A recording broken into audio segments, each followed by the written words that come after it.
कैलाश पर्वत की चोटी को लेकर कई रहस्य हैं। कुछ लोगों का कहना है कि यह पर्वत एक प्राकृतिक पिरामिड है जो सकारात्मक ऊर्जा का केंद्र है। कैलाश पर्वत के बारे में कहा जाता है कि यहाँ समय बहुत तेजी से बदलता है। कई यात्रियों और साधुओं ने दावा किया है कि जब वे कैलाश के पास कुछ समय बिताते हैं तो उनकी उम्र जल्दी बढ़ने लगती है। कुछ लोगों का मानना है कि यहाँ मौजूद ऊर्जा और चुंबकीय क्षेत्र समय की गति को प्रभावित कर सकता है। कुछ विद्वानों और आध्यात्मिक गुरुओं का मानना है कि कैलाश पर्वत ही पृथ्वी से शंभाला का प्रवेश द्वार है। ऐसी मान्यता है कि जो साधक कैलाश की परिक्रमा और गहन ध्यान साधना करते हैं वे शंभाला तक पहुंचने का हजारों वर्षों से कैलाश पर्वत 4 प्रमुख धर्मों हिंदू, बौद्ध, जैन और बौन के लिए एक तीर्थ स्थल रहा है। हिंदुओं के लिए यह भगवान शिव का निवास स्थान है जो संहारक और परिवर्तनकारी है। इसे सुमेरु पर्वत भी कहा जाता है जिसे ब्रह्मांड का केंद्र माना गया है। बौद्धों के लिए यह देमचौक का घर है जो परम आनंद का प्रतीक है और इसे कंग ऋणपोचे यानी कीमती रत्न का पर्वत कहते हैं। जैन धर्म के अनुसार यह वह स्थान है जहां उनके पहले तीर्थंकर ऋषभ देव को निर्वाण प्राप्त हुआ था और बौन धर्म के अनुयायियों के लिए यह उनके प्राचीन धर्म का आध्यात्मिक केंद्र है। कैलाश पर्वत से 4 पवित्र नदियां सिंधु, ब्रह्मपुत्र, सतलज और कर्णाली निकलती हैं, जो करोड़ों लोगों के जीवन का आधार से दुनिया की 4 दिशाओं का प्रतीक है जो एक अद्वितीय ज्यामितीय संरचना में निर्मित है। कैलाश पर्वत आज भी वैज्ञानिकों और पर्वतारोहियों के लिए एक पहेली बना हुआ है। 1920 के दशक में ब्रिटिश खोजकर्ता ह्यू ग्रटलैज और आर.सी. विल्सन ने पहली बार कैलाश पर्वत पर चढ़ने का प्रयास किया था, लेकिन भीषण मौसम की परिस्थितियों के कारण वे इस पर्वत पर चढ़ने की अपनी महत्वाकांक्षा को पूरा नहीं कर सके। उसके बाद 1980 के दशक में चीनी सरकार ने प्रसिद्ध पर्वतारोही राइनहोल्ड मेस्नर को कैलाश पर्वत पर चढ़ाई करने की अनुमति दी थी, लेकिन दुनिया भर के धार्मिक संगठनों के विरोध के बाद उन्हें रोक दिया गया था। कैलाश पर्वत की सबसे अनोखी बात यह है कि एक व्यक्ति के अलावा आज तक कोई इस पर चढ़ नहीं पाया है। 11वीं सदी में तिब्बत के एक प्रसिद्ध संत और योगी मिलारेपा वह पहले और आखिरी इंसान थे जो इस पर्वत पर चढ़ पाए थे। तिब्बत में मिलारेपा की कहानी बहुत प्रसिद्ध है। कहा जाता है कि उन्होंने कैलाश पर्वत की चोटी तक पहुंचने के लिए बोन धर्म के एक शक्तिशाली तांत्रिक साधक नरोबोनचुंग के साथ एक अलौकिक दौड़ में भाग लिया था। जहां नरोबोनचुंग ने अपनी तांत्रिक शक्तियों और जादुई उपायों का सहारा लिया, वहीं मिलारेपा ने केवल अपनी साधना और ध्यान की शक्ति का उपयोग किया। कथा के अनुसार मिलारेपा ने सूर्य की किरण पर सवार होकर कैलाश पर्वत की चोटी पर चढ़ाई की और नरोबोनचुंग को बहुत पीछे छोड़ दिया। इस दिव्य विजय ने यह प्रमाणित किया कि कैलाश पर्वत केवल एक साधना और आत्मज्ञान का स्थल है, जहां विजय केवल ध्यान और आत्म परिवर्तन के माध्यम से ही प्राप्त की जा सकती है, न कि किसी बाहरी प्रयास या भौतिक चढ़ाई के द्वारा। यह कथा इस बात को भी दर्शाती है कि कैलाश पर्वत की चोटी पर चढ़ाई करना केवल निषिद्ध ही नहीं बल्कि व्यर्थ भी है।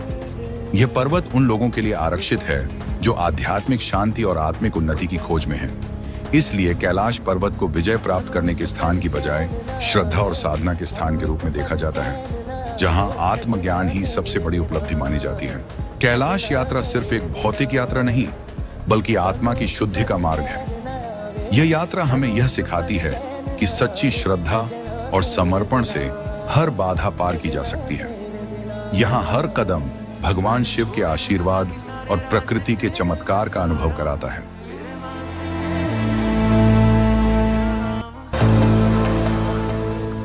हिंदू, बौद्ध और जैन समुदाय के भक्त इस परिक्रमा को सीधी दिशा में करते हैं, जबकि बौन समुदाय के भक्त इस परिक्रमा को विपरीत दिशा में करते हैं।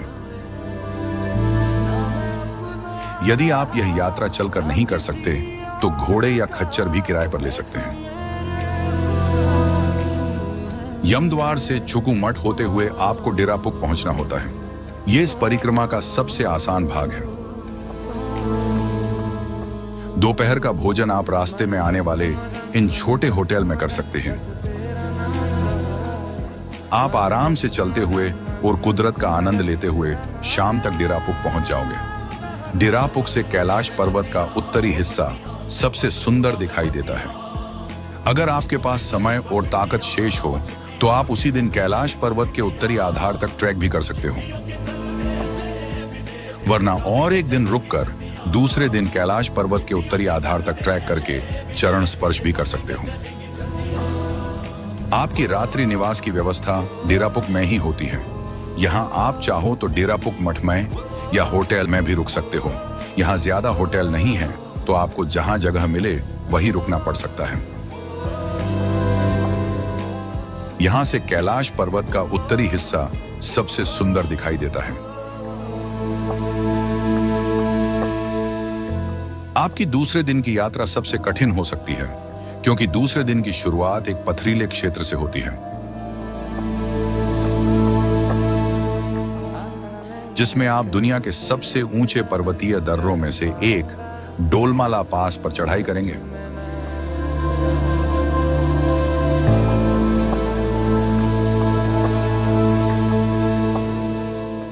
जो कि करीबन 5,650 मीटर की ऊंचाई पर स्थित है, और डेरापुक से यहां तक की दूरी करीबन 10 किलोमीटर है, और साथ ही साथ यह यात्रा का सबसे ऊंचा बिंदु भी है।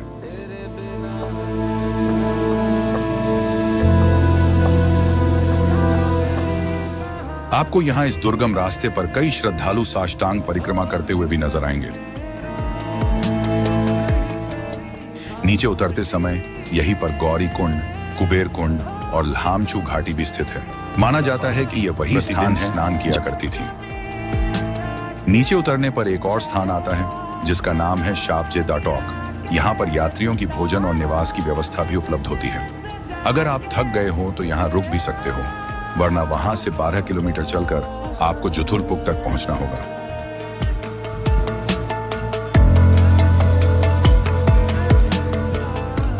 जुथुलपुक पहुंचने पर आपको दो रास्ते दिखाई देंगे। एक रास्ता जुथुलपुक मठ की ओर जाता हुआ और दूसरा दारचेन की ओर। अगर आपके पास समय हो तो आप और 12 किलोमीटर चलकर सीधा दारचेन भी पहुंच सकते हो, या फिर आप रात्रि निवास के लिए जुथुलपुक मठ में भी रुक सकते हो। तिब्बती भाषा में जुथुल का अर्थ चमत्कार होता है और पुक का अर्थ गुफा। जुथुलपुक मठ मूल रूप से 13वीं शताब्दी में बनाया गया था, लेकिन वर्तमान इमारत 1983 की है। इस मठ के केंद्र में एक ध्यान गुफा है जो मिलारेपा से जुड़ी हुई है। सिर और हाथों के निशान भी देखे जा सकते हैं। मठ के पास एक होटल भी है जहां भोजन परोसा जाता है। इसके अलावा यहां कई गेस्ट हाउस हैं जहां पर भी आप रात बिता सकते हैं और कैलाश पर्वत की परिक्रमा पूरी करने से पहले आराम कर सकते हैं।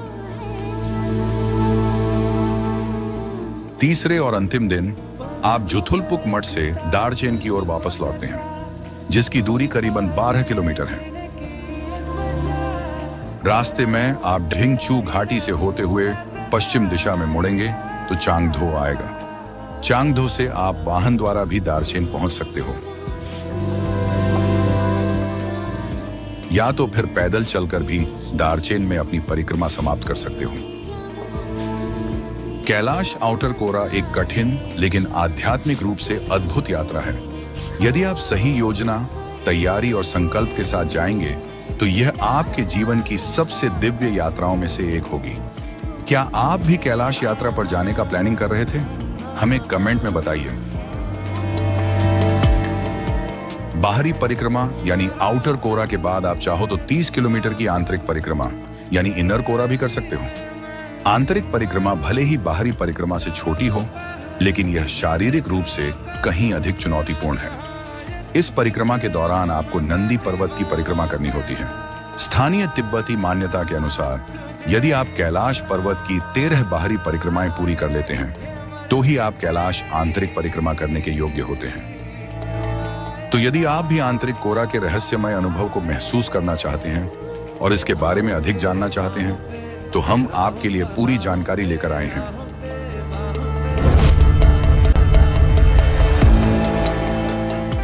आंतरिक परिक्रमा की शुरुआत दरचेन के उत्तरी हिस्से से होती है। दरचेन से करीबन 5 किलोमीटर का सफर तय करके आपको सेलुंग मठ तक पहुंचना होता है। आप चाहो तो यहां तक वाहन द्वारा भी पहुंच सकते हो। सेलुंग मठ माउंट कैलाश की आंतरिक परिक्रमा के दौरान आने वाला पहला मठ है। जो 5000 मीटर की ऊंचाई पर स्थित है। कई 100 वर्ष पूर्व इस मठ का निर्माण भिक्षुओं के ध्यान और साधना के लिए किया गया था।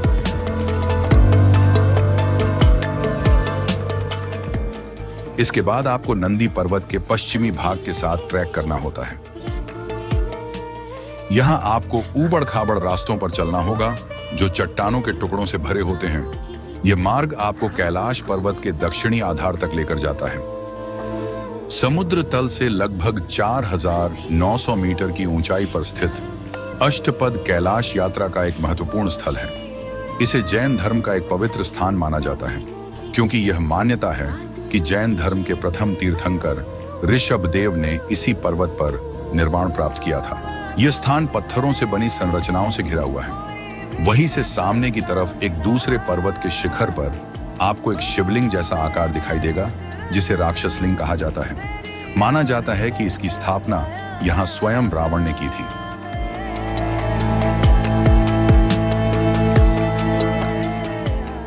और वही कैलाश पर्वत के मध्य में एक और बर्फ का छोटा लिंग जैसा आकार दिखाई देता है, जिसे आत्मलिंगम कहते हैं। माना जाता है कि आत्मलिंगम का निर्माण पुष्पदंत से होता है, जो कि माउंट कैलाश के शिखर से गिरने वाली बर्फ है। इतना ही नहीं, यह भी मान्यता है कि आत्मलिंगम ही पवित्र और निर्मल सैलोधा नदी का उद्गम स्थल भी है।